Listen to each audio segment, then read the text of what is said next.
Cade, walk us through that last shot attempt. Yeah, I mean, we called a out of bounds play for me. Some action off the backside, but mainly for me to get a post up, and couldn't make it happen tonight. So.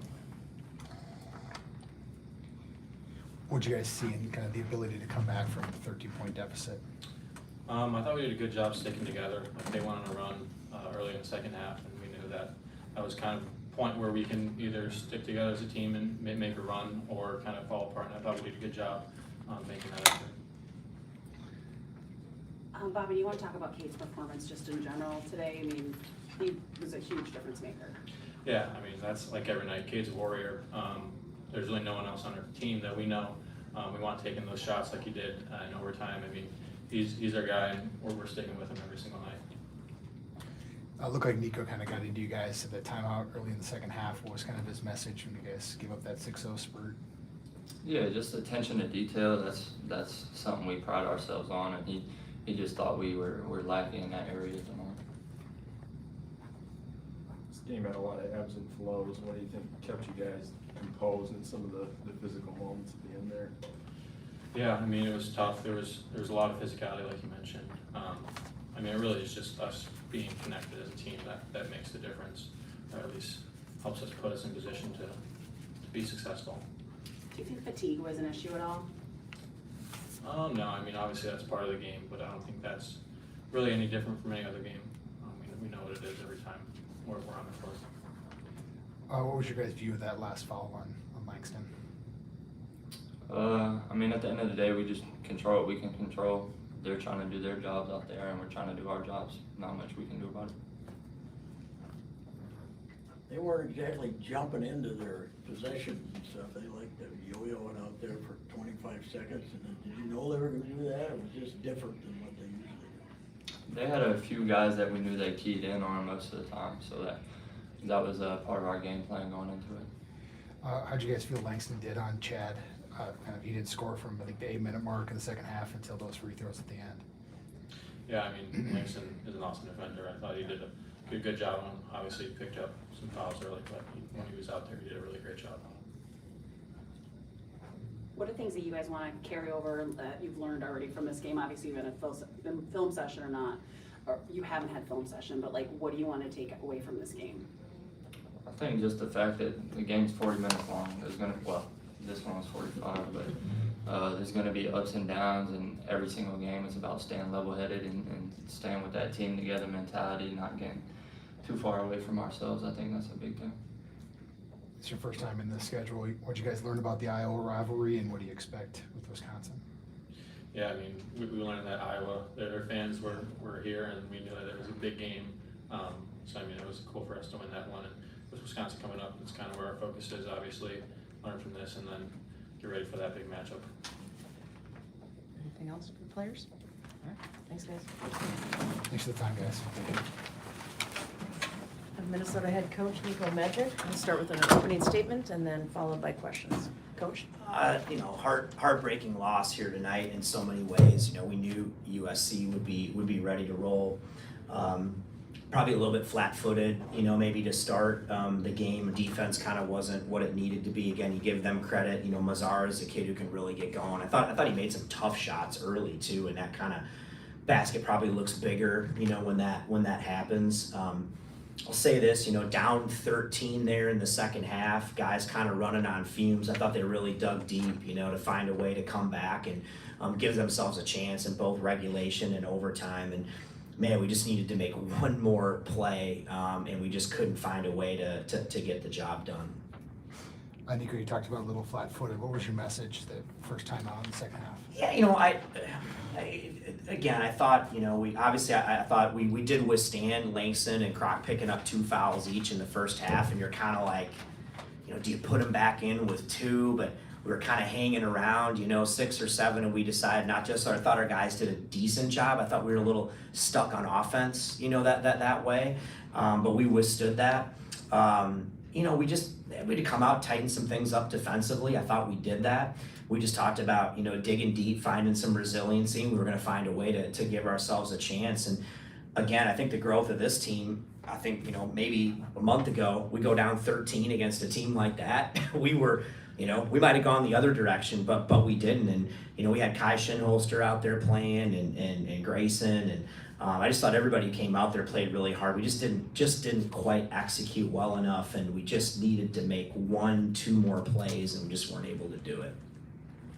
Cade was obviously the guy you went to at the end of regulation and overtime. He looked crushed and like he let his team down. How do you get through to him, build his confidence back up, reassure him?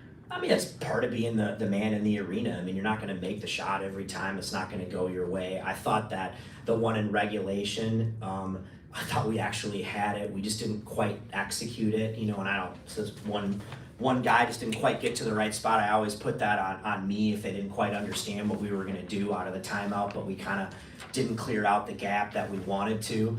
And then there in overtime, really all we wanted to do was just get the ball to him on the small guy into post, and I thought he could go get a shot.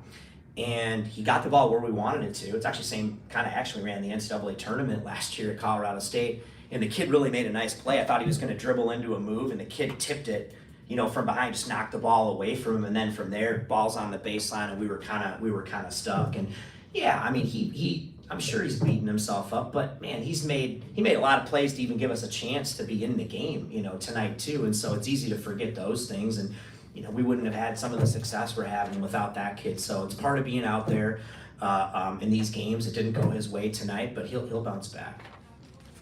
Cade was getting to the line like in that 20% range at earlier stops in his career. He's in the upper 60s now. What do you think has helped unlock that aspect of his game? I mean, he's such a good shooter, so he's got the ability to they close out so hard to him, and he's got a quicker first step than people think, and he's also pretty long, and he does a good job of getting to 2 feet, playing off 2 feet. He's a pretty decent vertical athlete too, and he just plays really, really strong in the lane. He plays on balance. He's able to power, through guys like that. And so I think he's doing a great job of that. And and we anticipated they might do that. They stuck the big kid in the lane, and tried to pick a guy. It was either Langston or Grayson that they weren't going to guard in the perimeter, try to take away our back cutting, right, and clog it up. I mean, that was their game plan. It wasn't anything that we hadn't seen. They did the same thing to Michigan State,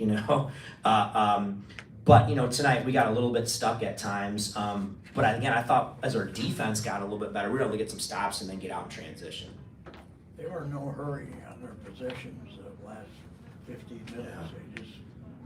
The guy'd hold the ball till there were 8 seconds left, and then they tried to do something. What had you seen them do that on film? Not as much. I mean, I think that's a good point. Not as much. I think that they probably too, they wanted to get the ball, to Mazzara on a high ball screen and play out of that. And I thought the game really slowed down there in the second half, and I thought defensively we did a pretty good job for the most part. We gave up a couple of key offensive rebounds. I thought Isaac fouling out at the end really hurt us. Another guy who could make a shot in your lane. I thought that was a big play, like him fouling out with 4 minutes to go there. And then I thought we did a good job, and I'd have to look at it, and if it was overtime there, he came off a high ball screen and we didn't show the way we needed to. You knew he was going to go get a shot, and we just kind of didn't get out there and kind of take the ball out of his hands or make him go east and west. And, he got to the line and he made them.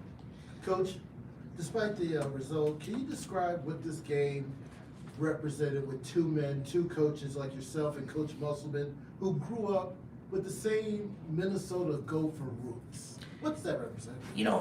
God, you asked me that now, and I'm such a competitor. I'm thinking about, losing the game in overtime, one that was right there for us. But I'm sure it was really cool for him too, knowing the history of his dad and getting an opportunity to be back here and coach in the Big Ten. It's obviously, cool for me to dream come true, be here and leading this program. And it's cool to look out there and, it's good energy in the barn tonight, right? The crowd got into the game. I think they appreciate our guys' fight. They're giving us everything we have. It doesn't mean that they're perfect, but yeah, I thought it was a high level basketball game and that both teams were competing. What'd you think of that last call, Mazzara? I gotta see it. I mean, I don't know. It was probably tough, but again, I'd go back to they set a high ball screen for him. and we needed to show, and we needed to try to keep him out of the lane. And again, sometimes those things happen fast. So we had done a good job in the second half of doing that. And just in that critical situation, we needed to have somebody else, or we needed to not let him, get downhill in the paint. And, he worked himself to the line. He's really good at it. Dines Oh, go ahead. was hurting you guys early. Why'd you stay small and not go to Nemo? Just because I think that the way that they were playing, they were putting him back in the lane. And I mean, he hurt us on a couple of things, but I thought again, he hadn't been playing a lot. I thought once we changed our ball screen coverage on him, I don't think he hurt us as much, offensively. I thought he hurt us more defensively, to be honest, just plugging the lane like that and making it a little bit more difficult for us to score at the rim. Asima seems to just be adding things to his game here, from a month ago, he's getting better. He is getting better. I mean, he's a really hard worker.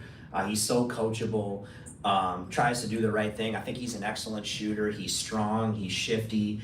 Things are starting to slow down for him. I think he's a really good rebounder for a guard. He's just going to get better and better. I always think it's about this time, his sophomore year, now that he's getting a lot of minutes. I really look forward to him just continuing to grow, and he's even going to be a better player here by the end of February and March. But, that young man has a bright future, and being in the role he is right now, getting to play all these minutes and never coming out of the game, that's the way to get better. And I think he already has, like you said, you look back a month ago, I mean, he's a different player. You obviously have these guys ready to go for Iowa. Is there something special that you do for the rivalry games and for the Badgers coming up to really show the importance of these border battles? I try not to overhype those things. I mean, the one thing I've learned is, I think players know what it is.